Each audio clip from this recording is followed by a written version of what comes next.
कि मैं ऐसे परिवार से आता हूँ, हमारे परिवार में रिश्तेदारी में 16 लोग आर्म फोर्सेस की नौकरी करते हैं। मैं ऐसे परिवार से आता हूँ जिसको शहीद का परिवार कहा जाता है। इंसर्जेंसी में हमारे एक भाई की शहादत हुई है, उन्होंने अपना सर्वोच्च बलिदान दिया है। आप सत्ता में बैठे हुए मोदी जी, आपके ऊपर देश की जनता ने भरोसा किया है। विपक्ष के भड़काने से लोग भड़क जाते, विपक्ष की कही हुई बात लोग मान लेते तो प्रधानमंत्री मोदी जी होते। इस देश के लोगों ने मोदी जी के ऊपर भरोसा किया। और मैं याद दिलाना चाहता हूं कि ये वही नौजवान हैं, ये उस वक्त हिंसा नहीं किए जब इनके माँ बाप हजारों किलोमीटर पैदल चल करके अपने घर गए। मीडिया के सभी साथियों और आपके चैनल के माध्यम से, आपके यूट्यूब चैनल के माध्यम से सुन रहे आप सभी दर्शकों का अभिनंदन करता हूं। और हमारे दो वरिष्ठ साथियों ने न सिर्फ आज बल्कि लगातार जब से ये योजना घोषित की गई है, भारतीय राष्ट्रीय कांग्रेस का पक्ष रख रहे हैं। मैं भारतीय राष्ट्रीय कांग्रेस का एक साधारण कार्यकर्ता हूँ, उसके साथ साथ मैं बिहार का रहने वाला हूँ। शायद ये पहला मौका है कि मैं आप तमाम लोगों के सामने स्पष्ट तरीके से यह बात रखना चाहता हूँ कि मैं ऐसे परिवार से आता हूँ, हमारे परिवार में रिश्तेदारी में 16 लोग आर्म फोर्सेस की नौकरी करते हैं। मैं ऐसे परिवार से आता हूँ जिसको शहीद का परिवार कहा जाता है। इंसर्जेंसी में हमारे एक भाई की शहादत हुई है, उन्होंने अपना सर्वोच्च बलिदान दिया है। और आप सबके चैनल पे भी मैं यही देख रहा हूँ कि सब लोग यही कह रहे हैं कि सबसे ज़्यादा हिंसा बिहार में भड़क रही है। मैं इस बिंदु पे आपसे कुछ बात करना चाहता हूँ। पहली बात तो ये कि हम लोग मार्केटिंग नहीं करना जानते हैं। हमको लगता है कि सेना का, देश के सर्वोच्च सम्मान का, ये मार्केटिंग करने का चीज़ नहीं है। लेकिन आप एक एक मंत्रियों का बयान सुन करके देख लीजिए। जो लोग अग्निपथ योजना का फ़ायदा गिना रहे हैं, ऐसा लग रहा है कि कोई चीज़ वो बेचने की कोशिश कर रहे हैं। जैसे सेल्समैन की भाषा होती है ना, वाह मेगा बम्पर ऑफर चल रहा है, आपको 20 लाख रुपया भी मिल जाएगा, 4 साल में आप रिटायर भी हो जाएंगे, फिर आपको रिजर्वेशन भी मिल जाएगा। इस भाषा की मानसिकता को समझने का प्रयास कीजिए। ऐसा लगता है कि रेलवे स्टेशन के बाहर कोई चूहा मारने की दवा बेच रहा हो। साहब, आप मंत्री हैं, आप सबसे पहले देश की जनता को ये बताइए कि इस योजना की जरूरत क्या है। हर साल जब 50,000 से ज़्यादा भर्तियां और नियमित भर्तियां, जिसमें टीए भी है, डीए भी है, पेंशन भी है, सेंट्रल स्कूल में एडमिशन का भी प्रावधान है, रेलवे का भी टिकट मिलेगा, हवाई जहाज का भी टिकट मिलेगा, और अगर सर्वोच्च बलिदान आप देते हैं, आपको शहादत होती है, तो आपके परिवार का भी ख्याल रखा जाएगा। इन तमाम बातों को छोड़ करके मंत्री कह रहे हैं कि आपको 20 लाख रुपया मिल जाएगा इस उम्र में। ये वही भाषा नहीं है कि प्रधानमंत्री जी बोले थे कि काला धन वापस आ जाएगा तो आपके खाते में 15 लाख रुपया मिल जाएगा। मिल गया क्या 15 लाख रुपया? जिस खाते में 15 लाख रुपया मिलने वाला था ना, उसी खाते में 20 लाख रुपया भी मिलेगा। इस मानसिकता को समझने की ज़रूरत है और इसीलिए हम लोग इस योजना की ज़रूरत पे सवाल उठा रहे हैं। जब देश में एक नियमित भर्ती प्रक्रिया है, 2014 में देश बना है, उससे पहले क्या आर्मी में लोग बहाल नहीं होते थे? क्या हमारे पास जो एक प्रक्रिया नहीं थी, उस प्रक्रिया को खत्म करने का कारण क्या है? तब सरकार के कुछ दावे बताए जा रहे हैं। दावा क्या है? दावा यह है कि हम चाहते हैं कि हमारे देश के नौजवानों को रोजगार मिले।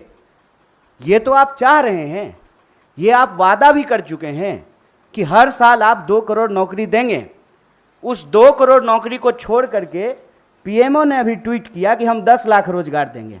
साहब, अगर आप रोजगार देने के लिए सीरियस होते, 28 लाख पोस्ट जो हैं वो सिर्फ सेंट्रल गवर्नमेंट में रिक्त पड़ा हुआ है। और आप स्टेट गवर्नमेंट में जाकर के देख लीजिए, भर्तियां नहीं की जा रही है। हकीकत क्या है? हकीकत ये है कि ये असली बात देश की जनता से छुपाना चाहते हैं। असली बात क्या है? आप सब लोगों को याद है कि जब नोटबंदी की गई तो यह दावा किया गया कि इसके बाद नक्सलवाद समाप्त हो जाएगा, आतंकवाद समाप्त हो जाएगा। कल ही जो है एक सब इंस्पेक्टर की फिर से टारगेटिंग किलिंग की गई है। नक्सलवाद की घटनाएं हो रही हैं, आतंकवादी घटनाएं लगातार हो रही हैं। अगर नोटबंदी करने के बाद आतंकवाद समाप्त हो जाता तो पुलवामा की घटना कौन करके गया है, कैसे पुलवामा की घटना हुई है? तो ये दावा करते हैं। जब उस दावे का आप पड़ताल करेंगे तो आपके ऊपर ही आरोप लगाना शुरू कर देंगे। एक व्हाट्सएप मैसेज घूम रहा है जिसमें कहा जा रहा है कि जिस भी योजना का कांग्रेस विरोध कर रही हो, ऐसा आप मान लीजिए कि वो योजना सही है। कांग्रेस के विरोध करने से आप चलते हैं? आप सत्ता में बैठे हुए मोदी जी, आपके ऊपर देश की जनता ने भरोसा किया है। विपक्ष के भड़काने से लोग भड़क जाते, विपक्ष की कही हुई बात लोग मान लेते तो प्रधानमंत्री मोदी जी होते। इस देश के लोगों ने मोदी जी के ऊपर भरोसा किया। और मैं याद दिलाना चाहता हूं कि ये वही नौजवान हैं, ये उस वक्त हिंसा नहीं किए जब इनके माँ बाप हजारों किलोमीटर पैदल चल करके अपने घर गए।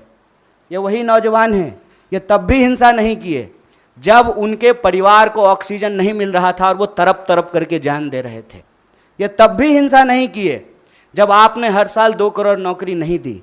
मैं देश की सरकार से, भारतीय राष्ट्रीय कांग्रेस की तरफ से यह अपील करना चाहता हूं कि ये कोना कोना कौन कोना सोतली पुतोह कोना खेलना बंद कीजिए। आप हकीकत में बताइए कि रियलिटी क्या है। क्या आपने विपक्ष को पूछा? आपने विपक्ष को पूछा कि हम कोई योजना ला रहे हैं? आपने कोई पार्लियामेंट्री कमेटी की मीटिंग की? या आपने नौजवानों को पूछा कि हम आपका भलाई करना चाहते हैं किसानों की तरह, और नौजवान कहते हैं कि हमको ये भलाई नहीं चाहिए? इस मनोदशा को समझिए साहब। हम ऐसे गांव से आते हैं, ऐसे इलाके से आते हैं, कोई ऐसा साल नहीं गुजरता है साहब कि हमारे इलाके में कोई शहादत ना हुई हो।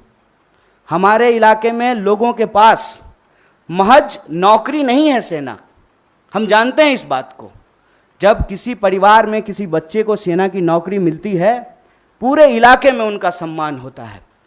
और दुख के साथ साथ जब एक पार्थिव शरीर गांव आता है, आंखों में आंसू होने के बावजूद उस इलाके का सीना गर्व से चौड़ा हो जाता है कि हमारे बच्चे ने जो है देश के लिए सर्वोच्च सम्मान दिया है। सेना का सवाल देश की सुरक्षा का सवाल है, आप इसको मजाक मत बनाइए। और एक बात हमारे साथी भी कह रहे हैं, आप तमाम मीडिया लोग भी इसको बोल रहे हैं कि उसमें से 25% लोगों को, साहब 25% नहीं, अप टू 25%, ध्यान रखिएगा, ये है सेल्समैन मेगा बम्पर ऑफर की मानसिकता। अप टू 25% क्या होता है? मतलब 25% की भी गारंटी नहीं है। ये मत समझिए आप कि उसमें से एक को दे ही देंगे नौकरी। बहुत चालाकी से टर्म्स एंड कंडीशन लिख दिया है, अप टू 25%। और इसमें ये कितना गंभीर है, इस गंभीरता का आप अंदाजा लगाइए कि अभी आए हुए 3 दिन हुए हैं घोषणा किए हुए, 2 मेजर अमेंडमेंट हो चुका है। और जो फायदा गिनाए जा रहे हैं वो फायदा तो पहले से है। सेना में, आर्म फोर्सेस में, पैरामिलिट्री में भर्ती होने की मैक्सिमम आयु 25 वर्ष है। 25 वर्ष से ज़्यादा में तो आप बहाल ही नहीं हो सकते हैं। उसके बाद अलग अलग रैंक पे आप कितना समय तक सेवा देंगे वो पहले से निर्धारित है। और जो लोग आर्मी की नौकरी समाप्त करके, सेवा समाप्त करके आते हैं, उनको अन्य जगहों पे सुविधाएं दी जाती है। भूतपूर्व सैनिकों को सुविधाएं दी जाती है, भूतपूर्व सैनिकों के परिवारों को सुविधाएं दी जाती है। और आप में से बहुत सारे लोग, मैं बहुत साधारण बात करता हूँ, मुझे लंबी चौड़ी बात करनी नहीं आती है, क्योंकि कहते हैं जाके पैर न फटे बिवाई, वो का जाने पीड़ पड़ाई। हमको पता है कि आर्मी में कौन लोग जाते हैं। गृह मंत्री का बेटा आर्मी में नहीं जाएगा, वो BCCI का सेक्रेटरी बनेगा। हमको पता है कि वहाँ पे सेवा करने वाले कौन लोग होते हैं, गरीब किसान मजदूर के बच्चे होते हैं। कोई नेता का बाल बच्चा आर्मी में नहीं जाता है। जाता है, प्रधानमंत्री भी जाते हैं फोटो खिंचवाने के लिए। फोटो खिंचवाने के लिए वर्दी पहनना एक बात होता है, देश की भक्ति के लिए, सर्वोच्च सम्मान के लिए वर्दी पहनना दूसरी बात होती है। दीपावली में जाकर के मिठाई बांट देंगे, उसके बाद आकर के अग्निपथ योजना ला करके देश की जवानों का दिवाला निकाल देंगे। अग्निपथ योजना इस देश के नौजवानों को अग्नि में झोंकने की योजना है। इस योजना को सरकार को तुरंत वापस लेना चाहिए। और ये जो लॉलीपॉप वाली भाषा है ना, इस लॉलीपॉप की भाषाओं को बंद करना चाहिए। और जहाँ तक बिहार में हिंसा का सवाल है, सीधा सा एक कारण समझ लीजिए, ये नौजवान ना किसी के द्वारा लाए गए हैं ना किसी के द्वारा बुलाए गए हैं। आप तमाम प्रबुद्ध पत्रकार यहाँ बैठे हुए हैं, कोई ऑर्गेनाइज्ड आंदोलन होता है उसका स्वरूप अलग होता है। हम लोग 3 दिन से नहीं डिटेन हो रहे हैं यहाँ पे, हमारा ऑफिस छावनी नहीं बना हुआ है। हम लोग आते हैं, पुलिस पकड़ करके हमको ले जाती है, कोई हिंसा नहीं होती है, कुछ भी नहीं होता है। उसमें हिंसा क्यों हुआ है? क्योंकि वहाँ नौजवानों का सब्र जो है पानी सर से ऊपर चला गया है। और एक बात और जान लीजिए, जो हमारा बेरोजगारी दर है देश का, बिहार का बेरोजगारी दर डबल है साहब। जहां के मजदूर, बिहार का मजदूर जाता है ना हरियाणा और पंजाब में धान काटने के लिए, बिहार के ही लोग आते हैं ना दिल्ली में काम करने के लिए, बिहार के ही लोग जाते हैं ना महाराष्ट्र में काम करने के लिए। जहां एम्प्लॉयमेंट नहीं है वहां के लोग ऑलरेडी विस्थापित होते हैं। ये जो बच्चे हैं ये उस उम्मीद में अपने गांव में रह रहे हैं, दौड़ रहे हैं जाड़ा गर्मी बरसात, सड़कों पे मैदानों में रेत पे, कि इनको किसी दिन सेना में सेवा देने का मौका मिलेगा। ये मौका इनसे जब छीना जा रहा है तो इनका सब्र टूट गया है। लेकिन मैं इन तमाम नौजवानों से भी एक अपील करना चाहता हूं, दोस्त, हम किसान के बच्चे हैं और हमारे माँ बाप ने इस सरकार को झुकाया है, इस सरकार को बताया है कि ये देश गांधी का देश है और गांधी के देश में सत्य और अहिंसा से ही कोई लड़ाई जीती जा सकती है। इसीलिए भारतीय राष्ट्रीय कांग्रेस की तरफ से इस आंदोलन का पूर्णतः समर्थन करते हुए सरकार से यह अपील करते हैं कि इसको वापस लीजिए और नौजवानों से अपील करते हैं कि देश की संपत्ति को मत जलाइए, मत जलाइए, क्योंकि कल को आपको वही संपत्ति इसी प्रधानमंत्री से बचाना भी है। क्योंकि देश की संपत्ति ये दोस्त को बेचने वाले हैं, ये हमारे आपके टैक्स के पैसे की संपत्ति है, इसकी रक्षा कीजिए, सत्य और अहिंसा के रास्ते पे चलिए। और किसानों ने 700 लोगों की शहादत देने के बाद 1 साल से ज़्यादा आंदोलन चलाया, शांतिपूर्ण तरीके से चलाया, तमाम तरह के आरोप लगाए गए, जैसे आज आपके आंदोलन को कहते हैं उपद्रवी, तोड़फोड़ करने वाले, हिंसा करने वाले। ये कहाँ से आ गए, कैसे आ गए, कौन है इसके लिए जिम्मेवार? और विपक्ष के माथे पर मत खेलिए। विपक्ष की बात जनता अगर सुन रही होती तो आप देश के प्रधानमंत्री नहीं होते। इसलिए प्रधानमंत्री होने के चलते मैं आपसे अपील करता हूं कि इस योजना को आप वापस लीजिए। बहुत बहुत धन्यवाद, बहुत बहुत